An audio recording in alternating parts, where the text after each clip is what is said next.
welcome to Breaking the Cycle of Poverty, featuring Jay Height, Executive Director of Shepherd Community Center in Indianapolis.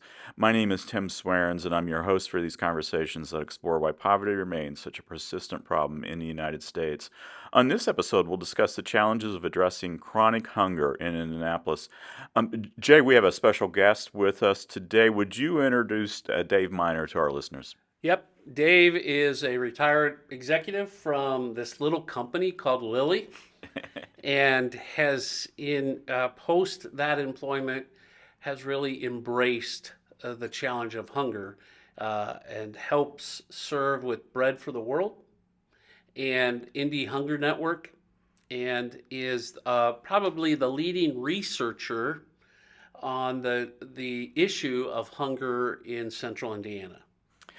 Dave, welcome to the Thank you. podcast. Why does hunger continue to be such a common problem in central Indiana, despite the abundance of food and so many organizations that are working to address the problem? Yeah, that's a really great question. And talking about the research, I can't help but mention the most recent study that was done. We did a major study, really more than 800 people talked to across Indiana with a heavy emphasis in Marion County. And we found, unfortunately, that hunger is the highest it's been in the last decade. So it's the worst it's been. And when I say hunger, what I mean by that is people who are missing meals not through their own choice. So it is a significant issue. And the part that is really difficult, right, is, no, wait a minute, you're looking at the overall economic numbers and you're like, man, the economy's doing great, right? My portfolio, my retirement savings are doing great. Unemployment has been at or near record lows. Wait a minute, if people are working, why is there so much hunger? So that really is the issue. And the really short version, there's many things that contribute, but it's poverty. Number one, because there's plenty of food out there if I have the money to go buy it. And the second one is access. There are literally 207, at last count, food pantries in Marion County alone. In total, if you look at what the federal nutrition programs, they provide most of the food. So SNAP by itself is about 60% of the food. School meals is the next biggest. You get down to food pantries at about 10% or so. But in any case, when you add all of those up, we are providing over 200 million meals a year just in Marion County. So we've got all these organizations. We're handing out a lot of food. But getting access to that food sometimes is not possible for families. And so that's when you end up with hunger.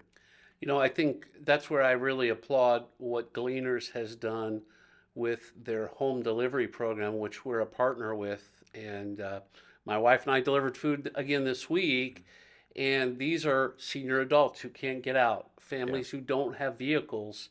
And we tend to think, well, if there's a pantry nearby, it's easy to get there. Well, if you don't have a vehicle or if you're sick and elderly, it's a real challenge. And so kudos to Gleaners and Fred Glass and his team there that have really helped in that. And I know a lot of that came out of your research, Dave. Yeah, and we saw very clearly the need for that during the pandemic, right? Because a lot of people were suddenly shut-ins, right? Yeah. And so one of the interesting things for me personally has been working with Indy Hunger Network, that we take a database look at it and see not only is there a need, but how much of it there is.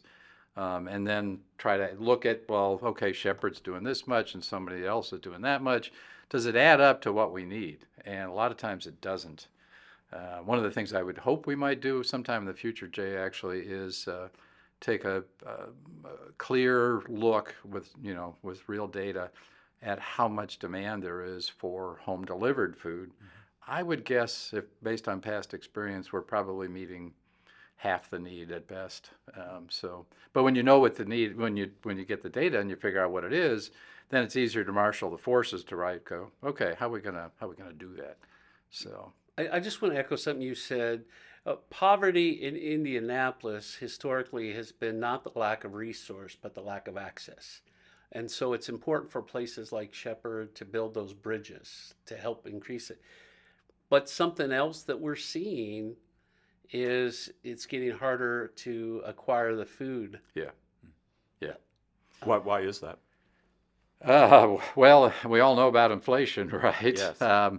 But the inflation in food prices specifically has been higher than the overall inflation rate. So that's a key driver of the problem. And, you know, Jay knows this and lives this every day. But if your finances, you're working, but you're not making enough to afford all the food you need for your family, and the price of food goes up, you have nothing else in your budget to turn to say, well, I'll go short on this so that I can buy more food because you're already short. So if you are food insecure, a rise in food prices is devastating. Yeah, it's not unusual to hear families pouring water on the cereal because they can't afford milk. I mean, when milk's what, 4 something a gallon? Yeah. As for Jane and I, when we go to the grocery, we may cut corners, but we don't miss meals. And I think we all feel the inflation in the grocery store, and you go, whew. And so maybe I buy generic. For many of our neighbors here, they're not buying anything Yeah. because they have to cut it out as opposed to maybe going to a different brand. Yeah, one of the saddest things you see once in a while in the line at the grocery store, right, is the person in front who's got a certain amount of money, Yes. right, and they've got whatever it is, 15 things that they want to get, but they're putting them through one at a time to see how many of those 15 they can actually get. So, yeah. And people will complain because our neighbors sometimes eat unhealthy, but carbs fill you up. Yeah.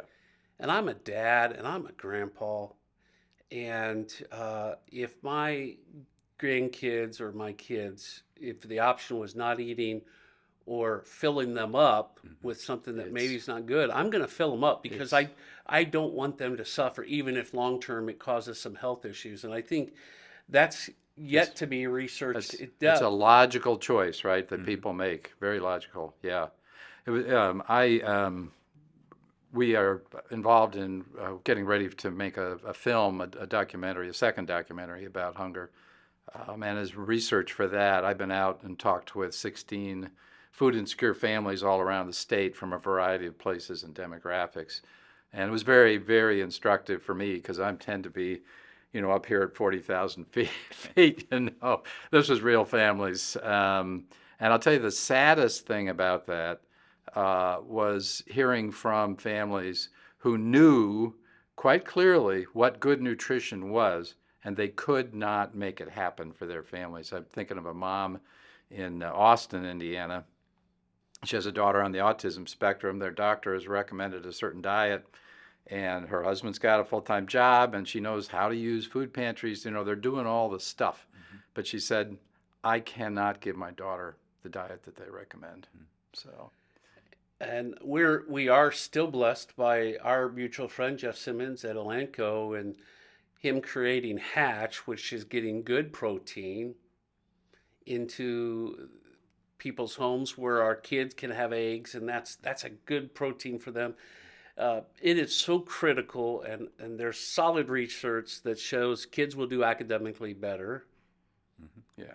if they can have a proper nutrition and have all the meals. And, you know, that's why we send home food packs with kids for the weekend and when they're on the breaks between, you know, spring break was always a great time, right? When we were in school, or fall break. Well, we didn't have fall breaks. I don't know where that came up after I was in school. Christmas break. But if you're getting your breakfast and lunch at school and you're getting dinner here in our after school program, breaks and weekends are tough times. And it has other impacts besides a growling stomach. Yeah. There's a lot of research which shows very clearly that the first 1,000 days of life, So from conception to 2 years of age is critical from a nutrition standpoint. And the non-scientific statement of that is if you don't get proper nutrition during the first 1,000 days, you lose IQ points that you cannot get back. It's not reversible. So it's, as Jay said, it's vital. And and we are in a zip code here that has an infant mortality rate that is equivalent to a third world. And we're working to get proper sleeping pack and plays into people's homes, and we appreciate IU Health giving us a grant to help make that possible, and these sleep sacks that go around a young mother to hold the baby close, all those good things. And it still comes down to many times not just the baby but the mother having the proper nutrition, and like you said, it has an impact for the rest of that child's life. Yeah. Dave, you've been involved with this set of issues for a long time. You're clearly very passionate about it. What prompted you to get involved and stay involved? So I studied chemistry first at the University of Delaware, and then I got a PhD at Purdue. And my wife was raised Catholic. I was raised Protestant. And in those days, that was a big divide. And so we joined a Bible study to have something in common. And a friend from the Bible study, who happened to be an ag guy, gave me a book called Rich Christians in an Age of Hunger. And I had been in the church, but I didn't join the church actually until that time at Purdue. And so I was this brand new Christian, and I read this book, and I'm like, this is wrong. I mean, this is just wrong that so many people are going hungry when there's enough food to go around. And so I ended up joining this national organization called Bread for the World. That got me started. And, you don't see these things until you look in the rearview mirror. It was about 10 years before I realized that this wasn't just something. This was a call for my life. So I had 28 years at Lilly, and that seed just, continued to grow.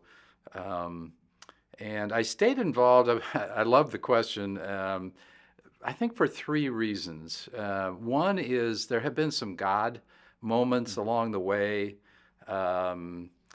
If you'll forgive us a quick story, I did take a sabbatical after I'd been doing this work full-time in retirement for about 6 years.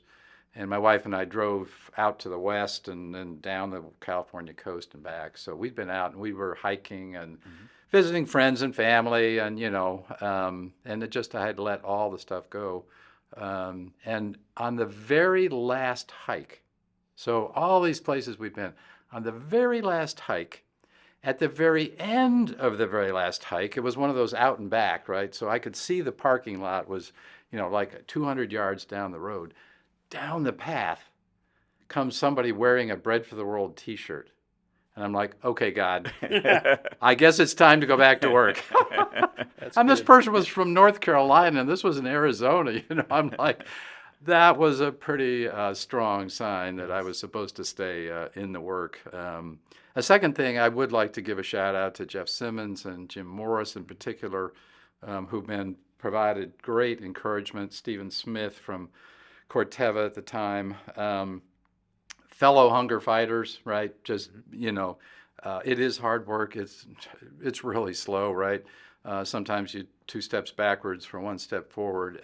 But the community of people who are working to make a difference are just fabulous people. And so I love working with this group of people. And then the third thing is getting to know some food insecure families, especially for me, again, being more of a high-level systems and data guy, to stay grounded with folks who are, living it. I mentioned these 16 families that I met around the state. Some of their stories I'm like, I got to go back and try to, I got to keep at it to try to make a difference for these folks, because just good folks trying to do their best and just really struggling. So those are all things that have kept me in through some ups and some downs. Yeah, Dave, I would just say this. What you just experienced is when statistics all of a sudden have names and faces. Yes. And why does the passion that drives you and so many others, why does the passions of a Jeff Simmons and a Jim Morris will say he was in XYZ country, Yeah. Yes. traveling the world for Yeah. the UN, and Yeah. he would see these folks starving to death, and so he those faces he Yeah. talks about would be Yeah. emblazed into his memory, and I would say I know their names. Yeah. They're my neighbors, and Yeah. we have to do better. Yeah, absolutely. And there were Jeff, when Jeff Simmons was starting to get involved, I finished my Lilly career at Elanco. My office was actually right next to Jeff's, and I shared. He was generous enough to let me share with his admin, who was fantastic. And Jeff went to Kenya and lived for a couple of days in a slum, major slum outside of Nairobi, and so he had that very personal connection to the issue, which I thought was an incredibly brave thing to do, by the way. Yeah. And I would say this to our listeners, Tim, this is a way they get to know there's hunger in every community in Indiana. Yeah. It's just hidden. Yeah. Yeah, wonderful, wonderful point. Find some way to actually get to know people, right? Tons and tons of people do a good thing and they collect food for their church's food pantry or they volunteer at the food pantry, but just handing somebody food as they walk through does not give you any indication of what their story is, what their life is like. So find some way to get to know them. Yeah. That's the key. It's what we've talked about often, relationships and building those relationships are so important. Yeah, and something as we're in the springtime now, and I keep telling folks, add an extra tomato plant and share those tomatoes extra, or add an extra. My dad always called them mangoes, green peppers. Mangoes, yes. Yeah, whatever it is that you're growing, add some extra plants and then share it. Whether you want to donate it at your local food pantry, if you want to bring it to Shepherd, fresh produce is invaluable. Yeah. We want to give folks health and move from sick care to health care, and having the proper food is a key essential. Yeah. It's a great practical idea, very easy for many of us to do. And handing something, if it's your neighbor, you might have a good conversation with them as you're handing them that green pepper. So, yeah. What are some common misconceptions about hunger in Indiana? Yeah. I was working with multiple organizations, right, for a number of years, and I came to feel like these misconceptions, Tim, is a major thing that's holding back progress, actually, and they're so widely held. And Jay will add to this list, but number one is that hunger is only in the inner city that it's only around. It's definitely around Shepherd's neighborhood, but it's in Washington Township, it's in Hamilton County, it's in every rural county across the state. So that's a big one. It's just it's all over the place. I remember a lunch meeting I had. We were working on something to do with the kids program. I can't remember what it was now, and we wanted to engage a marketing partner. And I was having lunch with a woman who, she was on boards and she was involved in Indianapolis and the community, and good person. But I was talking about child hunger, and I suddenly realized that we were not connecting, and come to find out, her image of the hungry was the men standing around outside Wheeler Mission. Now, that is one part of the hunger community, but that's like 1% of the total, right? Yeah. Instead, it's people in a variety of parts of the community. It's working people. The whole political conversation about people being lazy is really, really unfortunate. 3/4 of the folks that need food assistance are working folks, and most of the rest are retired, disabled. So that's a key one. That's why we made the documentary "The Working Hungry." Actually, is just to hit that one head on. People of color. It's definitely people of color. People of color are impacted at higher percentage rates. Mm-hmm. But if you said, what's the largest group of hungry people? It's Caucasians. So this is not just limited. And we've sort of already touched on this, but people say, well, those folks don't really want good nutrition. And I'm like, no, no. Oh, they don't know it. No, they know what good nutrition is. They want good nutrition, but they are not able to get it reliably. One of the families I met, um, the woman was diabetic, and her doctor had told her, this is a woman here in Indianapolis, her doctor had told her, here's how you need to eat. And she was like, okay, I'll go out and I'll do that, right? She couldn't do it, right? She could not follow the doctor's recommendations. So don't stereotype that this is the thing that people choose, right? This is what happens to them. And the last one, this is a little counterintuitive, but there is, I think, a feeling among all of us in the food assistance community that if we hand out enough food, that all will be well. And the data from our last couple of surveys is very clear that we can't feed our way out of hunger and food insecurity. I could give you a long explanation of why, but the data is so very clear. So we need to feed people. We need to work on better nutrition, but we also need to find ways that if I'm willing and able to work full time, I can feed my own family, and I don't need to rely on food assistance. Well, I think that goes to the Good Wage Initiative, and some people mistakenly say, well, they just need to go to a money management class so they spend their money better. And the fact is, Yeah. Here's my bills and here's my income. And this issue that just punishes our family time and time again is the welfare gap or the cliff, where if they are trying to work and we're trying to help build their capacity to reduce dependency, they reach a point where they lose everything and they're in worse shape and they expose their family to potential hardships so I think for me it's really this, that they just need to learn how to spend their money better is a misconception. I think the other part of the challenge around hunger is and it's echoing what Dave just said. It's what does the face of hunger? Yeah. And Yeah. it looks a lot like me and a lot like you. And it looks very diverse. Yeah. I had a little experience of this. This has been a dozen years ago now. Gleaners was doing a survey of, I don't know, you probably remember it, Jay. The old days, Feeding America required food banks to do surveys of their clients. And so they would send volunteers like myself out to food pantries and community centers and so forth. And we would interview a statistical sampling of the people that were coming to that agency. And I was fairly new in this work at that time, and so I'm like, oh, this is great. I'm going to figure out exactly what the face of hunger is. And I don't know how many of those interviews I did, a lot.